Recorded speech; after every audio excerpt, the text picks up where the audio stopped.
1885년 이토 히로부미가 일본의 초대 총리 대신이 되었고 아베 신조는 98번째 총리 자리에 앉은 사람입니다. 그동안 모두 62명이 일본 총리 자리에 앉아보았고 그 가운데 현재까지 51명이 저 세상 사람이 되었습니다. 51명의 죽은 사람들 가운데 나이가 들어 자연사한 사람이 10명으로 가장 많았고 심장질환과 폐질환으로 죽은 사람이 각각 8명으로 그 다음을 이었습니다. 그리고 암으로 죽은 사람과 뇌질환을 앓다가 죽은 사람이 각각 6명이었습니다. 그런데 암살을 당해 죽은 전현직 일본 총리가 6명이나 있었다는 것이 놀랍습니다. 물론 그 가운데는 안중근 의사에게 처벌을 받은 이토 히로부미도 포함되어 있습니다. 그리고 사형당한 사람이 2명이고 자살한 사람이 1명 있습니다. 그러니까 일본 총리를 지낸 사람 가운데 10명 중 한 사람은 암살을 당했다는 얘기입니다. 물론 일본이 1945년 오랜 전쟁 끝에 패전당하기 전의 상황입니다. 일본의 총리 자리가 그렇게 순탄한 길목에 놓여있는 자리가 아닌 것만은 분명합니다. 그 자리에 앉았던 사람들이 어떻게 세상을 떠났는지 살펴보는 길로 가보겠습니다. 역대 일본 총리 가운데 재임 중에 병으로 사망한 사람은 3명 있습니다. 그 가운데 가장 먼저 재임 중에 사망한 사람은 21대 총리 가토 도모사부로입니다. 그는 총리가 되고 1년쯤 지난 뒤에 집에서 대장암으로 세상을 떠났습니다.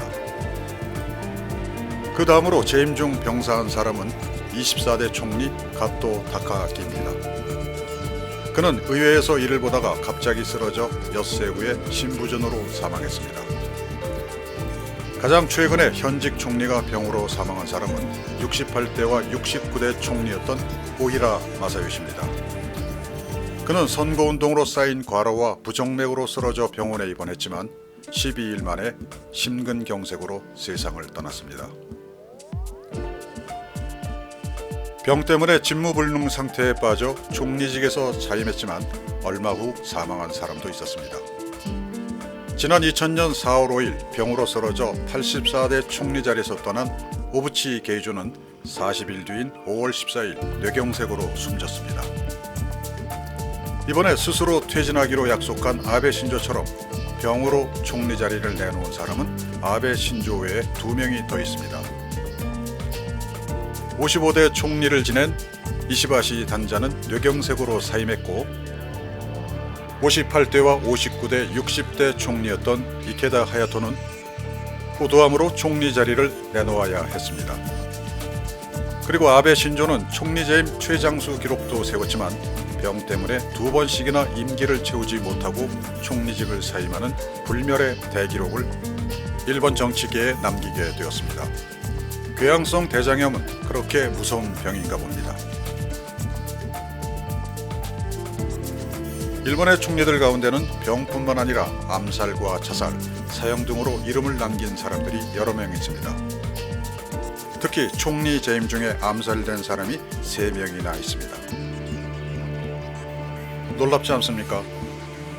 19대 총리였던 하라 다카시는 1921년 11월 4일 도쿄역 군내에서 심장을 칼에 찔려 그 자리에서 사망하는 참극의 주인공이 되었습니다. 또 27대 총리로 재임 중이던 하마구치 오사치는 1930년 11월 14일 도쿄역 군내에서 우익단체 소속의 총을 맞고 병원에 입원했다가 다음해 4월 14일 죽었습니다. 그의 총리 재임 기간도 그날로 막을 내렸습니다. 그리고 29대 총리 이누가이 치우시는 1931년 5월 15일 저녁 총리 관저에 난입한 청년 장교들의 총격을 받고 출혈 과다로 사망했습니다.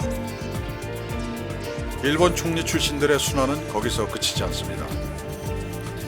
초대 총리에 이어 5대, 7대, 10대 등 모두 4번이나 일본 총리를 하면서 제국주의 일본을 이끌었던 이토 히로부미는 1909년 10월 26일 만주의 허얼빈역 군내에서 안중근 의사가 쏜 총을 맞고 세상을 떠났습니다. 당시 이토는 일본 왕의 자문기관인 추미론 의장이었습니다.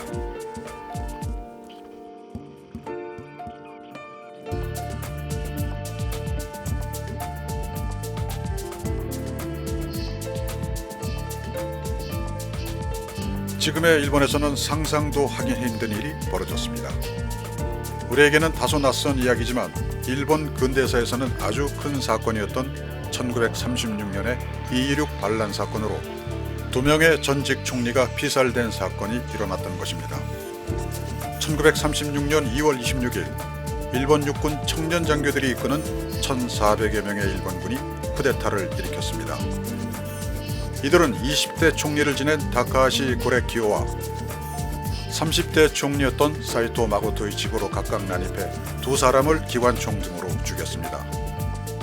정말 어마어마하게 큰 사건이었습니다. 반란군은 또 제31대 총리를 지낸 오카다 게이스케의 집에도 난입했습니다. 그러나 그들은 오카다의 얼굴과 비슷하게 생긴 비서를 살해하는 데 그쳤습니다. 오카다는 목숨을 건졌습니다. 34대와 38대, 39대 총리를 지낸 고노에 후미마루는 패전 후에 A급 전범으로 체포명령을 받았습니다. 그러나 그는 출두 당일 아침에 집에서 독약을 먹고 자살했습니다. 그리고 1941년 10월부터 1944년 7월까지 태평양 전쟁을 일으키고 절정기까지 일본의 침략 전쟁을 지휘했던 40대 총리 도조 히데키도 연합국 최고사령부의 체포 명령을 받고 권총 자살을 시도했으나 미수에 그쳤습니다. 그러나 도조 히데키는 태평양 전쟁을 일으킨 자들을 심판한 극동 국제군사재판에서 사형언도를 받고 역시 같은 죄로 사형언도를 받은 32대 총리 히로타 고키와 함께 1948년 12월 23일 교수형에 처해졌습니다.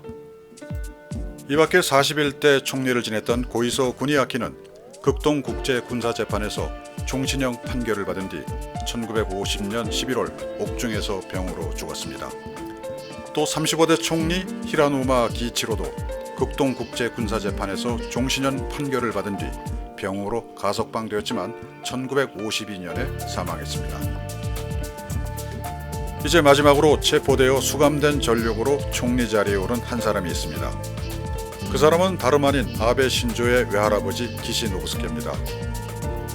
기시노부스케는 A급 전범으로 체포되어 수감되었지만 미국을 설득하는 데 성공해서 전범의 굴레에서 벗어난 뒤 1957년부터 1960년까지 56대와 57대 총리를 지냈습니다. 꽤 오랫동안 우리를 힘들게 만들었던 아베 신조는 다른 이유도 있었겠지만 병을 핑계대면서 총리 자리를 떠난다고 밝혔습니다. 총리가 되기 전부터 있었던 병이라지만 최근 들어 정치력을 완전히 상실해서 지지도가 곤두박질 쳤고 여러 가지 좋지 않은 일에 휩싸인 것도 이유로 꼽히고 있습니다. 게다가 올해 초부터 휘몰아치고 있는 코로나19와 도쿄올림픽의 연기 등으로 아베의 속은 수초로 변했을 것입니다. 이웃과 좋은 관계를 맺고 있었더라면 그래도 일본 총리에게 좋은 일이 있지 않았을까 하는 아쉬움이 남습니다. 올라갈 때보다 내려갈 때 조심하라는 것이 오늘의 결론입니다.